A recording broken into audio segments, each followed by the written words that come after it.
കലാപത്തിനിടെയുണ്ടായ Gulbarga society കൂട്ടക്കൊലക്കേസിൽ 24 പ്രതികൾ കുറ്റക്കാരെന്ന് കോടതി. 36 പേരെ വെറുതെ വിട്ടു. ശിക്ഷാവിധി ഈ മാസം 6-ന് പ്രഖ്യാപിക്കും. മുഖ്യ സൂത്രധാരനെന്ന് ആരോപിക്കപ്പെട്ട ബിജെപി നേതാവ് ബിപിൻ പട്ടേലിനെ കോടതി വെറുതെ വിട്ടു. അഹമ്മദാബാദിലെ പ്രത്യേക കോടതിയുടേതാണ് വിധി. വിവരങ്ങളുമായി സന്തോഷ് സർലിംഗ് ചേർന്നുണ്ട്. സർലിംഗ്, വിശദാംശങ്ങൾ. സൗമ്യ, നരേന്ദ്രമോദി ഗുജറാത്ത് മുഖ്യമന്ത്രിയായിരിക്കെ ഉണ്ടായ കലാപം കേസുകൾ പരിഗണിക്കുന്ന പ്രത്യേക കോടതി പി ദേശായിയുടെ ബെഞ്ചാണ് വിധി പ്രഖ്യാപിച്ചത്. 66 പേരാണ് മൊത്തം പ്രതികൾ. ഇതിൽ 5 പേർ ഈ വിചാരണയ്ക്കിടെ തന്നെ മരിച്ചിരുന്നു. ബാക്കിയുള്ളവരിൽ 24 പേർ മാത്രമാണ് കുറ്റക്കാർ. 36 പേരെ വെറുതെ വിട്ടു. ഈ കുറ്റക്കാരെന്ന് കണ്ടെത്തിയ 24 പേരിൽ 11 പേർ മാത്രമാണ് കൊലക്കുറ്റം കോടതി ശരിവെച്ചത്. ബാക്കിയുള്ളവർ ഈ അക്രമത്തിൽ പങ്കാളികളായിരുന്നു എന്നും പറഞ്ഞു. പക്ഷേ ആർക്കെതിരെയും ഗൂഢാലോചന കുറ്റം ചുമത്താനാകില്ല എന്നും കോടതി വിധിന്യായത്തിൽ വ്യക്തമാക്കുന്നുണ്ട്. ഇവർക്കെതിരെയുള്ള ശിക്ഷ തിങ്കളാഴ്ച പ്രഖ്യാപിക്കുകയും ചെയ്യും. എന്തായാലും വിധിന്യായി ഭാഗികമായി മാത്രമേ അംഗീകരിക്കുന്നുള്ളൂ എന്നാണ് അന്ന് ഗുൽബർഗ് സൊസൈറ്റി കൂട്ടക്കൊലയിൽ കൊല്ലപ്പെട്ട കോൺഗ്രസ് എംപിയുടെ ഭാര്യ സാകേത് ജാഫ്രി വ്യക്തമാക്കിയിരിക്കുന്നത്. കാരണം 36 പേരെയും വെറുതെ വിട്ടതിനെതിരെ മേൽക്കോടതിയെ സമീപിക്കുമെന്ന് അറിയിച്ചിട്ടുണ്ട്. അന്ന് 20,000-ഓളം വരുന്ന വലിയൊരു സംഘം ഈ ഗുൽബർഗ് സൊസൈറ്റിയിലേക്ക് ഇരച്ചു കയറിയത് ബിജെപി നേതാവ് ബിപിൻ പട്ടേലിന്റെ നേതൃത്വത്തിലായിരുന്നു. എന്നാൽ ബിപിൻ പട്ടേലിനെ ഇപ്പോൾ കോടതി തെളിവുകളുടെ അഭാവത്തിൽ വെറുതെ വിട്ടിരിക്കുന്നു. ഇതിനെതിരെ മേൽക്കോടതിയെ സമീപിക്കുമെന്നാണ് അറിയിക്കുന്നത്. ഇനി എല്ലാവരും നോക്കുന്നത് തിങ്കളാഴ്ചത്തെ ശിക്ഷാവിധിയിലാണ്. സന്തോഷ് സർലിംഗ് ആണ് വിവരങ്ങൾ നൽകിയത്. കണ്ണൂർ തലശ്ശേരിയിൽ ബാങ്ക് ജീവനക്കാരി വെടിയേറ്റ് മരിച്ചു. IDBI ബാങ്ക് ജീവനക്കാരി വിൽന വിനോദാണ് മരിച്ചത്. സുരക്ഷാ ജീവനക്കാരന്റെ തോക്കിൽ നിന്ന് അബദ്ധത്തിൽ വെടിയേറ്റുവെന്നാണ് സൂചന. തലശ്ശേരി IDBI ബാങ്ക് ജീവനക്കാരി വിൽന വിനോദാണ് സെക്യൂരിറ്റി ജീവനക്കാരന്റെ വെടിയേറ്റ് മരിച്ചത്. ലോക്കറിലേക്ക് പോകുമ്പോൾ സെക്യൂരിറ്റി ജീവനക്കാരൻ ഹരീന്ദ്രൻ തോക്ക് പരിശോധിക്കുന്നതിനിടെ ബാങ്കിനുള്ളിലുണ്ടായിരുന്ന വിൽനയ്ക്ക് അബദ്ധത്തിൽ വെടിയേൽക്കുകയായിരുന്നുവെന്നാണ് പോലീസിന്റെ പ്രാഥമിക നിഗമനം. തലയ്ക്കാണ് വെടിയേറ്റത്. ഉടൻ ഇന്ദിരാഗാന്ധി സഹകരണ ആശുപത്രിയിൽ എത്തിച്ചെങ്കിലും അപ്പോഴേക്കും മരണം സംഭവിച്ചിരുന്നു. മേലൂർ സ്വദേശിനിയാണ്. 1 മാസം മുൻപാണ് വിൽന ബാങ്കിൽ ജോലിയിൽ പ്രവേശിച്ചത്. News bureau, Kannur. വിജിലൻസ് ഡയറക്ടറായി DGP ജേക്കബ് തോമസ് ചുമതലയേറ്റു. ക്രിയാത്മക വിജിലൻസ് സംവിധാനം നടപ്പാക്കുമെന്ന് ജേക്കബ് തോമസ് വ്യക്തമാക്കി. എല്ലാ വകുപ്പുകളിലും നിരന്തര നിരീക്ഷണമുണ്ടാകും. ഫൗളില്ലാത്ത വിജിലൻസാണ് ലക്ഷ്യമെന്നും ജേക്കബ് തോമസ്. വിവരങ്ങളുമായി ഷീജ ചേർന്നുണ്ട്. ഷീജ, എന്തൊക്കെ കാര്യങ്ങളാണ് അദ്ദേഹം ചുമതലയേറ്റ ശേഷം പറഞ്ഞത്?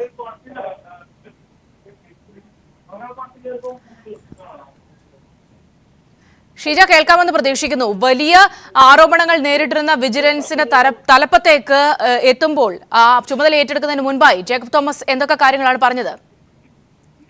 സൗമ്യ, അധികാരമേറ്റ ശേഷം വിജിലൻസ് ഡയറക്ടറായി വിജിലൻസ് ആസ്ഥാനത്തെത്തി അധികാരമേറ്റ ശേഷമാണ് അദ്ദേഹം മാധ്യമങ്ങളോട് ഈ വിഷയങ്ങളെല്ലാം വിജിലൻസിന്റെ പുതിയ നിലപാടുകളെ കുറിച്ചെല്ലാം വ്യക്തമാക്കിയത്. ക്രിയാത്മകമായി വിജിലൻസ് പ്രവർത്തിക്കാൻ പോകുകയാണ് എന്നാണ് അദ്ദേഹം ആദ്യം തന്നെ വ്യക്തമാക്കിയത്. ക്രിയാത്മക വിജിലൻസ് ആയിട്ടായിരിക്കും ഇനി വിജിലൻസ് സംസ്ഥാനത്ത് പ്രവർത്തിക്കുക. അതുകൊണ്ട് തന്നെ ഫൗളില്ലാത്ത തരത്തിൽ കാര്യങ്ങൾ മുന്നോട്ട് കൊണ്ടുപോകുക എന്നുള്ളതിനെ തന്നെയാണ് പ്രഥമ പരിഗണന നൽകുന്നതും. എല്ലാ വകുപ്പുകളെയും വിജിലൻസ് നിരീക്ഷിക്കുന്നതായിരിക്കുമെന്നും അദ്ദേഹം പറഞ്ഞു. അതുകൊണ്ട് തന്നെ നിയമമനുസരിച്ച് തന്നെയായിരിക്കും വിജിലൻസ് പ്രവർത്തിക്കുക. എന്നാൽ ആദ്യഘട്ടത്തിൽ ഓരോ വകുപ്പുകളും കൃത്യമായി തന്നെ നിരീക്ഷിക്കുന്നതായിരിക്കും. ആദ്യഘട്ടത്തിൽ എവിടെ അഴിമതി കണ്ടാലും ആദ്യം അവർക്ക് യെല്ലോ കാർഡ് നൽകുന്നതായിരിക്കും. തുടർന്നും ഇത് ആവർത്തിക്കുകയാണെങ്കിൽ മാത്രമായിരിക്കും റെഡ് കാർഡ് നൽകുകയെന്നും അദ്ദേഹം വ്യക്തമാക്കുന്നു. മറ്റൊന്ന്, അഴിമതി കേസുകളുടെ കാര്യം, ബാർ കേസ് ഉൾപ്പെടെയുള്ള കാര്യങ്ങളിൽ ഉള്ള തുടർ സമീപനങ്ങൾ എങ്ങനെയായിരിക്കും എന്ന ചോദ്യത്തിന് അഴിമതിക്കാരെ പത്ത് വിടർത്തി പേടിപ്പിക്കുന്ന ഒരു പതിവ് ഇനി ഉണ്ടാകില്ല എന്നാണ് അദ്ദേഹം വ്യക്തമാക്കിയത്. അതോടൊപ്പം തന്നെ കടിക്കുമ്പോൾ മാത്രമാകും ഇനി ഇവർ ഓരോരുത്തരും അഴിമതി ചെയ്യുന്ന ഇതിനെക്കുറിച്ചുള്ള ഇതിന്റെ ഫലം അറിയുക. അതോടൊപ്പം തന്നെ മറ്റൊന്ന്, പുറകോട്ട് നോക്കിയല്ല ഇനി വിജിലൻസ് പ്രവർത്തിക്കാൻ പോകുന്നതെന്നും അദ്ദേഹം കൂട്ടിച്ചേർത്തു.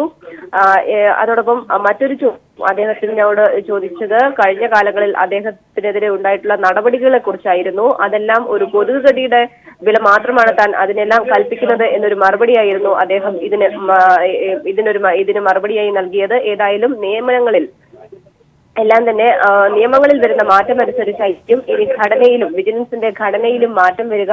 ഏതായാലും അഴിമതിക്കാർക്കെതിരെ പണിയുക എന്നുള്ളത് തന്നെയാണ് ഇനിയുള്ള തന്റെ ലക്ഷ്യമെന്നും അദ്ദേഹം കൂട്ടിച്ചേർക്കുന്നു. സൗമ്യ, ഷീജയാണ് വിവരങ്ങൾ നൽകിയത്.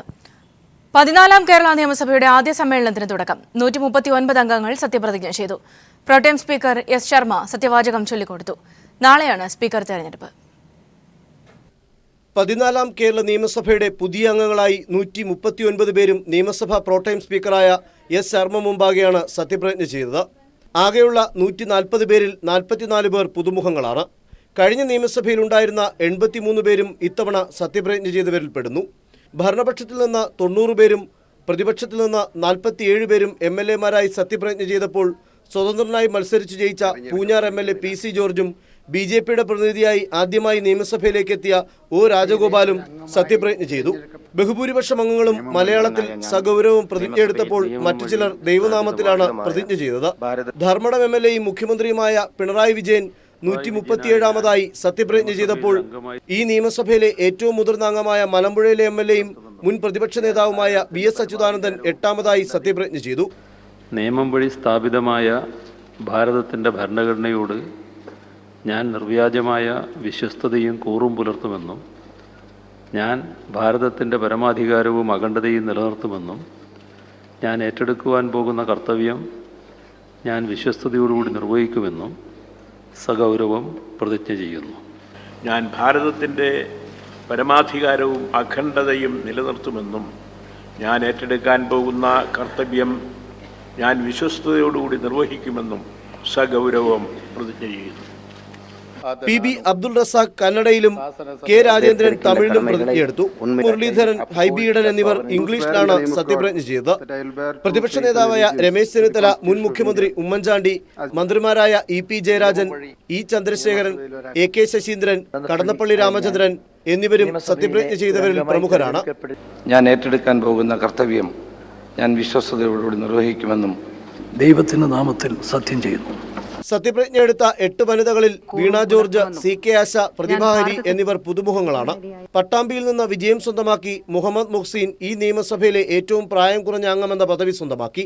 അബ്ദുൽ ഹമീദ് മാസ്റ്റർ ആദ്യവും നിയമസഭയിലെ നിയുക്ത സ്പീക്കർ P ശ്രീരാമകൃഷ്ണൻ 116ാമതായും കോവളത്തെ MLA M വിൻസെന്റ് അവസാനമായുമാണ് സത്യപ്രതിജ്ഞ ചെയ്തത്. Sunil Arumanoor, news bureau, Thiruvananthapuram.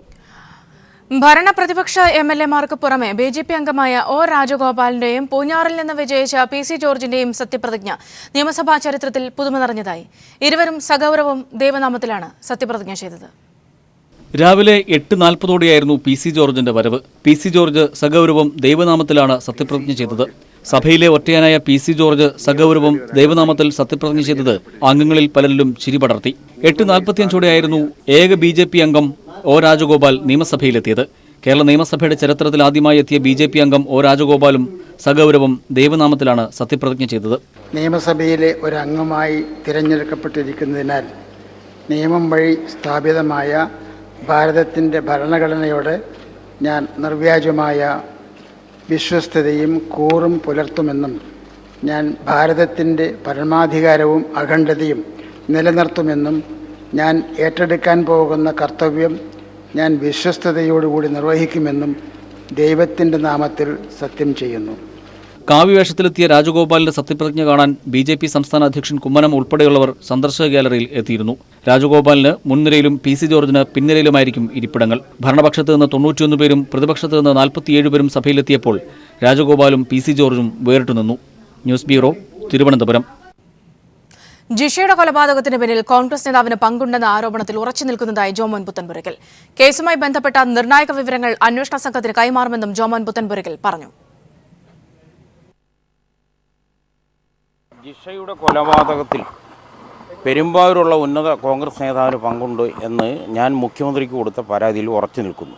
ആ പരാതിയുടെ അടിസ്ഥാനത്തിൽ മുഖ്യമന്ത്രി ശ്രീ പിണറായി വിജയൻ ഉത്തരവിട്ട പ്രകാരമാണ് ADGP സന്ധ്യ ഇന്ന് തന്നെ മൊഴിയെടുക്കാൻ വേണ്ടി വിളിച്ചിരിക്കുന്നത്. പരാതിയിൽ പറഞ്ഞ കാര്യങ്ങൾ ഞാൻ ഉറച്ചു നിൽക്കും.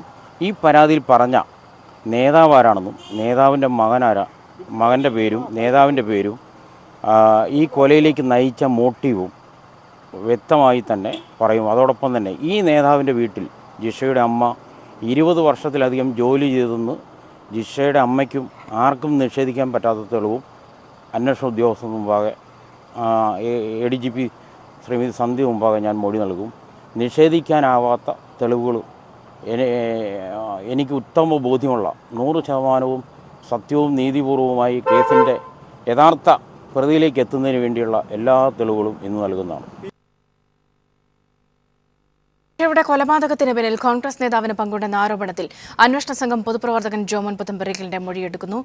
അതേസമയം പ്രതിയുടെ രേഖാചിത്രം പോലീസ് തയ്യാറാക്കി. വിവരങ്ങളുമായി സമീർ ചേരുന്നുണ്ട്. സമീർ, വിശദാംശങ്ങൾ. സൗമ്യ, ജിഷയുടെ കൊലപാതകത്തിന് പിന്നിൽ UDFിലെ കോൺഗ്രസിന്റെ പ്രമുഖനായ നേതാവും അദ്ദേഹത്തിന്റെ മകനുമാണ് എന്ന ആരോപണമായിരുന്നു ജോമോൻ പുത്തമ്പരിക്കൽ ഉന്നയിച്ചിരുന്നത്. ഇതുമായി ബന്ധപ്പെട്ട് അദ്ദേഹം മുഖ്യമന്ത്രിക്ക് പരാതി നൽകുകയും ചെയ്തിരുന്നു. ആ പരാതിയുടെ അടിസ്ഥാനത്തിലാണ് ADGP B സന്ധ്യയുടെ നേതൃത്വത്തിലുള്ള അന്വേഷണ സംഘം ജോമോൻ പുത്തമ്പരിക്കലിനെ മൊഴിയെടുക്കുന്നത്. രാവിലെ 10 മണിയോടുകൂടിയാണ് ആലുവ പോലീസ് ക്ലബ്ബിലേക്ക് വിളിച്ചു വരുത്തിയ ശേഷം മൊഴിയെടുക്കൽ ആരംഭിച്ചത്. ഇപ്പോഴും മൊഴിയെടുക്കൽ തുടരുകയാണ്. വളരെ നിർണായകമായിട്ടുള്ള വിവരങ്ങൾ തൻ പക്കൽ ഉണ്ട് എന്നും താൻ വെറുതെ ആരോപണങ്ങൾ ഉന്നയിച്ചതല്ല, വ്യക്തമായ കാഴ്ചപ്പാടും വ്യക്തമായ തെളിവുകളുടെയും അടിസ്ഥാനത്തിലാണ് ഇത്തരത്തിൽ കോൺഗ്രസ് നേതാവിനെതിരെയും മകനെയും ആരോപണം ഉന്നയിച്ചത്. അതുകൊണ്ട് തന്നെ അതുമായി ബന്ധപ്പെട്ട മുഴുവൻ തെളിവുകളും ഇന്ന് അന്വേഷണ ഉദ്യോഗസ്ഥർക്ക് കൈമാറും എന്നും അദ്ദേഹം വ്യക്തമാക്കിയിട്ടുണ്ട്. അതോടൊപ്പം തന്നെ വളരെ നിർണായകമായ മറ്റൊരു കാര്യമായിരുന്നു UDFിൻ്റെ പ്രമുഖ നേതാവ്, കോൺഗ്രസിൻ്റെ പ്രമുഖ നേതാവും UDF കൺവീനറുമായിട്ടുള്ള PP തങ്കച്ചനെതിരായിട്ടുള്ള ആരോപണം ഉയർന്ന വേളയിൽ ജിഷയുടെ അച്ഛൻ പാപ്പുവിനെ കൊണ്ട് ജോമോൻ പുത്തമ്പരിക്കലിനെതിരെ ഒരു പരാതി കൊടുപ്പിച്ച സംഭവം പ്രധാനമായും അത് വ്യാജമായി അല്ലെങ്കിൽ തന്നെ കബളിപ്പിച്ചുകൊണ്ടാണ് അത്തരത്തിലുള്ള ഒരു പരാതി നൽകിയത് എന്നുള്ള കാര്യം പാപ്പു തന്നെ വ്യക്തമാക്കിയതുമാണ്. ആ ഒരു സാഹചര്യവും കൂടെ നിലനിൽക്കുന്നു. അതുമായി ബന്ധപ്പെട്ട് ജോമോൻ പുത്തമ്പരിക്കൽ പറയുന്നത് സത്യം കണ്ടെത്താൻ താൻ ശ്രമിക്കുന്നതിനെ തടയിടുന്ന നടപടിയായിരുന്നു അത്. അതുകൊണ്ട് തന്നെ അത്തരത്തിലുള്ള ആ നടപടിയെയും താൻ അതിനെ മറികടക്കുക തന്നെ ചെയ്യും എന്നുള്ള കാര്യം അദ്ദേഹം വ്യക്തമാക്കുന്നുണ്ട്. മറ്റൊരു പ്രധാനപ്പെട്ട കാര്യം, പാപ്പു തന്നെ ഈ പരാതി പിൻവലിക്കും എന്നുള്ള കാര്യം വ്യക്തമാക്കിയിരുന്നു. തൻ്റെ മകളുടെ ഘാതകനെ കണ്ടെത്താൻ വേണ്ടിയാണ് ജോമോൻ പുത്തമ്പരിക്കൽ ഇത്തരത്തിലുള്ള ഒരു ഇടപെടൽ നടത്തിയത്. അതുകൊണ്ട് അദ്ദേഹത്തെ പിന്തുണക്കുക എന്നുള്ളത് തൻ്റെ ധാർമ്മികപരമായിട്ടുള്ള ഉത്തരവാദിത്തമാണ്. അതിന് താൻ ജോമോൻ പുത്തമ്പരിക്കലിനെതിരായിട്ടുള്ള പരാതി പിൻവലിക്കും. താൻ പരാതി നൽകാനിടയായ സാഹചര്യം തന്നെ തെറ്റിദ്ധരിപ്പിച്ചുകൊണ്ടാണ് നൽകിയത്. അതും PP തങ്കച്ചൻ്റെ ഏറ്റവും അടുത്ത വ്യക്തിയും ഒപ്പം തന്നെ അശ്മന്നൂർ പഞ്ചായത്തിലെ 1ാം വാർഡ് മെമ്പറുമായിട്ടുള്ള സുനിൽ, കോൺഗ്രസിൻ്റെ ഒരു പ്രാദേശിക നേതാവ് കൂടിയായിട്ടുള്ള സുനിലും ഒപ്പം കുറുപ്പമ്പടി സ്റ്റേഷനിലെ പോലീസ് ഉദ്യോഗസ്ഥനായിട്ടുള്ള വിനോദും ചേർന്നാണ് തന്നെ കൊണ്ട് നിർബന്ധിച്ച് തന്നെ വഞ്ചിച്ചുകൊണ്ട് വെള്ള പേപ്പറിൽ ഒപ്പിടിച്ചുകൊണ്ട് പരാതി നൽകിയത്. അതുമായി ബന്ധപ്പെട്ട് നിലനിൽക്കുന്ന കാര്യങ്ങൾ താൻ പിന്നീടാണ് അറിഞ്ഞത്. ഇത് പരാതി നൽകാനാണ്, ജോമോൻ പുത്തമ്പരിക്കലിനെതിരായിട്ടുള്ള പരാതിക്കാണ് എന്നുള്ള കാര്യം പിന്നീടാണ് താൻ അറിഞ്ഞത്. അതുകൊണ്ട് തന്നെ ആ പരാതി താൻ പിൻവലിക്കുമെന്നുള്ള കാര്യം അദ്ദേഹം വ്യക്തമാക്കിയിരുന്നു. ഈ ഒരു സാഹചര്യം കൂടെ നിലനിൽക്കുന്ന വേളയിലാണ് ഇപ്പോൾ ഈ മൊഴിയെടുക്കുന്നത് തുടരുന്നത്. 10 മണിയോടുകൂടെ ആരംഭിച്ച മൊഴിയെടുക്കലാണ് തുടരുന്നത്. ഈ കേസുമായി ബന്ധപ്പെട്ട് വളരെ നിർണായകമായേക്കുന്ന മറ്റൊരു കാര്യം കൂടി പോലീസിൻ്റെ ഭാഗത്തു നിന്ന് ഉണ്ടായിട്ടുള്ളത്, മറ്റൊരു രേഖാചിത്രം കൂടി പുറത്തുവിട്ടിരിക്കുന്നു എന്നുള്ളത് തന്നെയാണ്. നമുക്കറിയാം, ഈ കേസുമായി ബന്ധപ്പെട്ട് ഏപ്രിൽ 28-നാണ് ജിഷ കൊല്ലപ്പെടുന്നത്. അതിനുശേഷം 6ാം ദിവസം പോലീസ് ഒരു രേഖാചിത്രം പുറത്തുവിട്ടിരുന്നു. എന്നാൽ ഇതുമായി ബന്ധപ്പെട്ടുള്ള അന്വേഷണങ്ങൾ എങ്ങും എത്തിയില്ല. ആ ഒരു സാഹചര്യത്തിൽ പുതിയ അന്വേഷണ സംഘം വരുന്നു. ആ അന്വേഷണ സംഘത്തിൻ്റെ നേതൃത്വത്തിൽ തയ്യാറാക്കിയിട്ടുള്ള പുതിയ രേഖാചിത്രമാണ് ഇന്ന് പുറത്തുവിട്ടിരിക്കുന്നത്. ഇരിങ്ങോൾക്കാവിലും അതോടൊപ്പം തന്നെ ജിഷയുടെ വീടിൻ്റെ അടുത്ത് പ്രദേശങ്ങളിലും കണ്ടു എന്ന് പ്രദേശവാസികൾ നൽകിയ മൊഴിയുടെ അടിസ്ഥാനത്തിൽ തയ്യാറാക്കിയ ആ രേഖാചിത്രമാണ് ഇന്ന് പുറത്തുവിട്ടിരിക്കുന്നത്. ഇപ്പോൾ ജോമോൻ പുത്തമ്പരിക്കലിന്റെ മൊഴിയെടുപ്പ്. സ്ഥാനമാറ്റത്തിനെതിരെ DGP TP സെൻകുമാർ കേന്ദ്ര അഡ്മിനിസ്ട്രേറ്റീവ് ട്രിബ്യൂണലിൽ പരാതി നൽകി. പോലീസ് ആക്ടിന്റെ ലംഘനമാണ് സ്ഥാനമാറ്റത്തിലൂടെ ഉണ്ടായിരിക്കുന്നതെന്ന് സെൻകുമാർ പരാതിയിൽ ആരോപിച്ചു. പരാതി ഫയലിൽ സ്വീകരിച്ച ട്രിബ്യൂണൽ കേന്ദ്ര സംസ്ഥാന സർക്കാരുകൾക്ക് നോട്ടീസ് അയക്കാൻ ഉത്തരവിട്ടു. വിവരങ്ങളുമായി സാലിഹ് മുഹമ്മദ് ചേർന്നുണ്ട്. സാലി, വിവരങ്ങൾ. സൗമ്യ, DGP സ്ഥാനത്ത് നിന്ന് തന്നെ നീക്കിയ സംസ്ഥാന സർക്കാരിന്റെ നടപടിക്കെതിരെയാണ് കേന്ദ്ര അഡ്മിനിസ്ട്രേറ്റീവ് ട്രിബ്യൂണലിനെ സെൻകുമാർ സമീപിച്ചിരിക്കുന്നത്. നടപടി പോലീസ് ആക്ടിന്റെ ലംഘനമാണ്, ഒപ്പം അഖിലേന്ത്യാ സർവീസ് ചട്ടത്തിന്റെയും ലംഘനമാണ് എന്ന ആക്ഷേപമാണ് സെൻകുമാർ സെൻട്രൽ അഡ്മിനിസ്ട്രേറ്റീവ് ട്രിബ്യൂണൽ മുമ്പാകെ നൽകിയ ഹർജിയിൽ മുന്നോട്ട് വെച്ചിരിക്കുന്നത്. ഈ സാഹചര്യത്തിൽ പ്രധാനപ്പെട്ട കാര്യം, കേന്ദ്ര സംസ്ഥാന സർക്കാരുകൾക്ക് ഇക്കാര്യത്തിൽ നോട്ടീസ് അയക്കാൻ ട്രിബ്യൂണൽ നിർദ്ദേശം നൽകി. ഒപ്പം പ്രത്യേക ദൂതൻ വഴി DGP ലോക്നാഥ് ബെഹ്റയ്ക്കും നോട്ടീസ് നൽകാൻ തീരുമാനിച്ചിട്ടുണ്ട്. കേസ് ഏതായാലും ചൊവ്വാഴ്ച പരിഗണിക്കുന്നുണ്ട് സെൻകുമാറിന്റെ ഹർജി. ഈ ഹർജിയിൽ സെൻകുമാർ പ്രധാനമായും ഉന്നയിച്ചിരിക്കുന്ന ആരോപണം ഈ അഖിലേന്ത്യാ സർവീസ് ചട്ടങ്ങളുടെ ലംഘനവും കേരള പോലീസ് ആക്ടിന്റെ ലംഘനവും ആണ് ഇത് എന്നത് മാത്രമല്ല, തന്റേത് കേവലമായ സ്ഥലം മാറ്റം മാത്രമല്ല, തരംതാഴ്ത്തലാണ്, ശിക്ഷാ നടപടി എന്ന നിലയ്ക്കാണ് ഇത്തരമൊരു നടപടി സംസ്ഥാന സർക്കാർ സ്വീകരിച്ചിരിക്കുന്നത്. അതുകൊണ്ട് തന്നെ ഇത് ചോദ്യം ചെയ്യപ്പെടുകയാണ് എന്ന് ആണ് അദ്ദേഹത്തിന്റെ ഹർജിയിൽ പറയുന്നത്. ഏതായാലും ഹർജി ചൊവ്വാഴ്ച പരിഗണിക്കും. പക്ഷെ ഏതായാലും സ്റ്റേ നൽകാനൊന്നും സെൻട്രൽ അഡ്മിനിസ്ട്രേറ്റീവ് ട്രിബ്യൂണൽ തയ്യാറായില്ല. നോട്ടീസ് അയക്കുക മാത്രമാണ് ഉണ്ടായിരിക്കുന്നത്. ചൊവ്വാഴ്ച ഇക്കാര്യത്തിൽ എന്തെങ്കിലും ഒരു നിലപാട് വ്യക്തമാക്കപ്പെട്ടേക്കാം. സാലിം മുഹമ്മദാണ് വിവരങ്ങൾ നൽകിയത്. കൈരളി TV ഒരുക്കുന്ന മെഗാ ഷോ ഉത്സവ് 2016 ഇന്ന് വൈകിട്ട് 6 മണിക്ക് തിരുവല്ല ബിലീവേഴ്സ് ചർച്ച് ഓഡിറ്റോറിയത്തിൽ നടക്കും. ചലച്ചിത്ര മേഖലയിൽ നിന്ന് 75ഓളം പേർ പങ്കെടുക്കുന്ന മെഗാ ഷോ ജലവിഭവ വകുപ്പ് മന്ത്രി മാത്യു ടി തോമസ് ഉദ്ഘാടനം ചെയ്യും.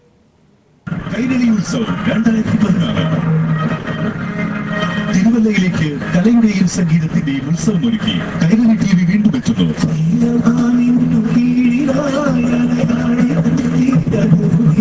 കൈരളി TV ഒരുക്കുന്ന മെഗാ ഷോ ഉത്സവ് 2016 ഇത്തവണ തിരുവല്ലയാണ് വേദിയാകുന്നത്. പ്രശസ്ത ഗായകരായ ഉണ്ണിമേനോൻ, റിമി ടോമി, ഡെൽഫി നൈനാൻ എന്നിവരുടെ സംഗീത വിരുന്നും ചലച്ചിത്ര താരങ്ങളും നർത്തകരുമായ ഷംന കാസിം, സരയു എന്നിവരുടെ നേതൃത്വത്തിലുള്ള സംഘമൊരുക്കുന്ന നൃത്തവിരുന്നും ഹരിശ്രീ അശോകൻ, രമേശ് പിഷാരടി എന്നിവരുടെ നേതൃത്വത്തിൽ ഹാസ്യവിരുന്നും അരങ്ങേറുന്ന 3 മണിക്കൂർ നീണ്ടു നിൽക്കുന്ന മെഗാ ഷോയിൽ 75ലധികം കലാകാരന്മാർ അണിനിരക്കും. തിരുവല്ല ബിലീവേഴ്സ് ചർച്ച് മെഡിക്കൽ കോളേജിന് എതിർവശമുള്ള ബിലീവേഴ്സ് ചർച്ച് ഓഡിറ്റോറിയത്തിലാണ് ഇത്തവണ 3 മണിക്കൂർ നീണ്ടു നിൽക്കുന്ന മെഗാ ഷോ അരങ്ങേറുന്നത്. ജലവിഭവ വകുപ്പ് മന്ത്രി advocate Mathew T Thomas mega show ഉദ്ഘാടനം ചെയ്യും. MLA-മാരായ രാജു എബ്രഹാം, വീണ ജോർജ്, ബിലീവേഴ്സ് ചർച്ച് പരമാധ്യക്ഷൻ ഡോക്ടർ KP യോഹന്നാൻ മെത്രാപ്പൊലിത്ത, കൈരളി TV MD ജോൺ ബിട്ടാസ് തുടങ്ങിയവർ ചടങ്ങിൽ പങ്കെടുക്കും. News bureau, Pathanamthitta.